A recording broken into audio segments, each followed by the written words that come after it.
Got to say hello to my LinkedIn fans.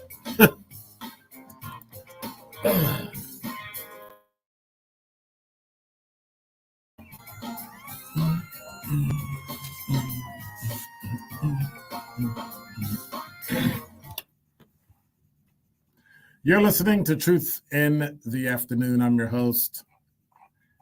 So I had so much to write today, to talk about today, to complain about today, that I didn't even finish. Isn't that terrible? I was looking at stories today that we're going to talk about later. But our topic today, so through the week, I've been discussing a number of things that affect the Black community here in Milwaukee.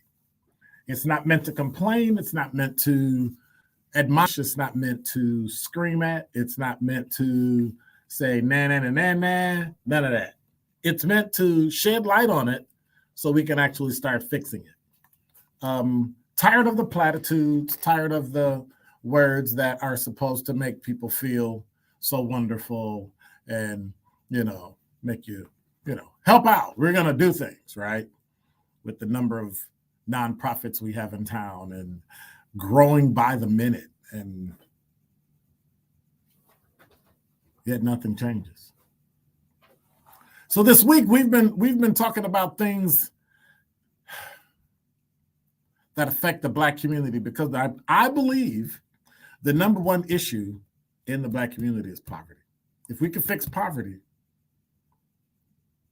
we can fix everything for us personally. So we have to admit that while a number of us have made it educationally, financially, culturally, professionally, some have not. Some of us have not made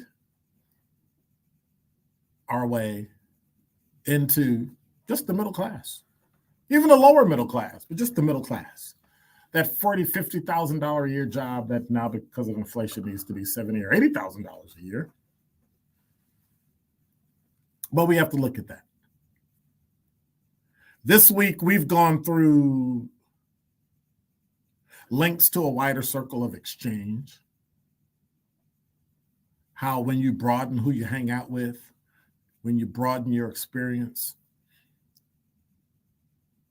you tend to broaden access to things and people, to what you can buy and what people will buy. We talked about freedom to start a business yesterday, Entrepreneurship Tuesday, right? Powered by We Energies. We had that yesterday. Talked to Esperanza Winters, licensed professional counselor, looking at Black business. Next month, we'll have another Black business in to talk about how they made it educationally, financially, culturally, and professionally. But today I wanted to talk about having legal title to one's land. How can home ownership actually help the Black community grow and expand and be what it needs to be? Because I remember at a time when I looked at the historical piece with Black Milwaukee, there were racial issues. But when manufacturing was here, a lot of those people owned their homes and land and worked at Harley and all these other places and made really, really good money. I mean, $100,000 money, when back in the day, $100,000 was like your goal, and they were making it then.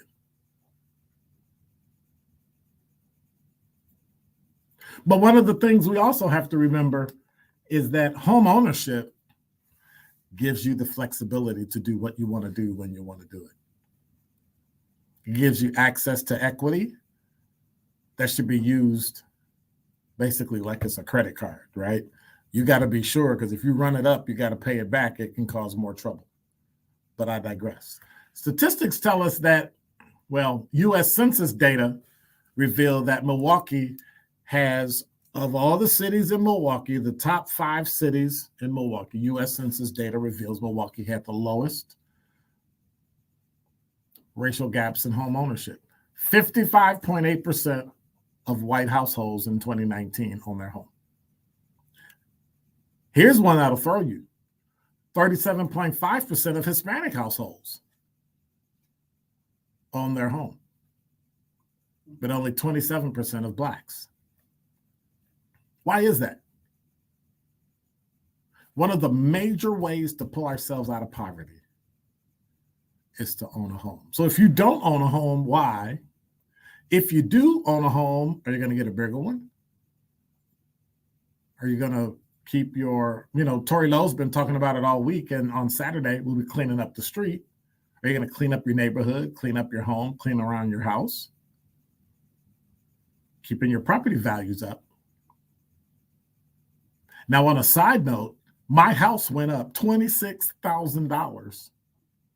It has never, in the entire time I've owned my house, ever gone up that high.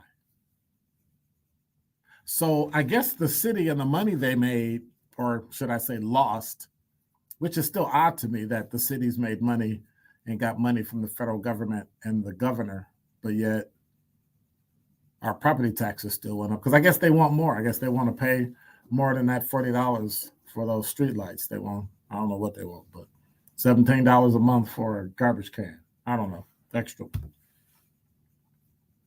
Home ownership, 27% of Blacks, 2019. One of the major ways to pull ourselves out of poverty, one of the major ways I ended up with more was owning a house. Now, Black people do a lot of home renting as renters. And Black people, real estate investors, make a lot of money off of us. And in a way, perpetuate the lack of home ownership. So sometimes when I see these Black real estate moguls, I own 18 properties and people rent from me. Oh, you ever think about selling them to them? Or you just want the revenue and keep people in your community in bondage the same way the white people did who live out in Oconomowoc and Waukesha, who own property in the city. So I'm like really, are you really helping? And this is a question. I'm not bashing. I'm not complaining because I own a house. But what I don't own is a home that somebody else leases or rents and make money off of it. And I'm not saying that's a bad thing. But what do we do? 27%. How do we change this? We're what percentage of Milwaukee and only own 27%? I don't really like to compare those because that means that when you reach your percentage, you can't own more. I don't know what that means. How do we change it? Is it the banks? Is it the credit unions? Is it financial literacy? Is it just not knowing? Is it a lack of understanding? Is it bigotry on the part of financial institutions? I think you may not be old enough to remember, and you may have forgotten that we're in this mess because the Bill Clinton administration said that every American deserves to own a home. And then they basically gave them away to people who really had no income verification. They just gave it to them, only to find out later they defaulted. But I guess all those financial institutions made money on those fees, made money on those percentages of selling it. Legal title to your house gives you two things. One, it makes you a taxpayer, and that gives you power. And if you're a voter, that gives you power. But that's not what people do for us. We go through and we've got organization after organization after organization after organization after nonprofit after city entity, always talking about how they're going to help us buy a house, and we're only at 27%.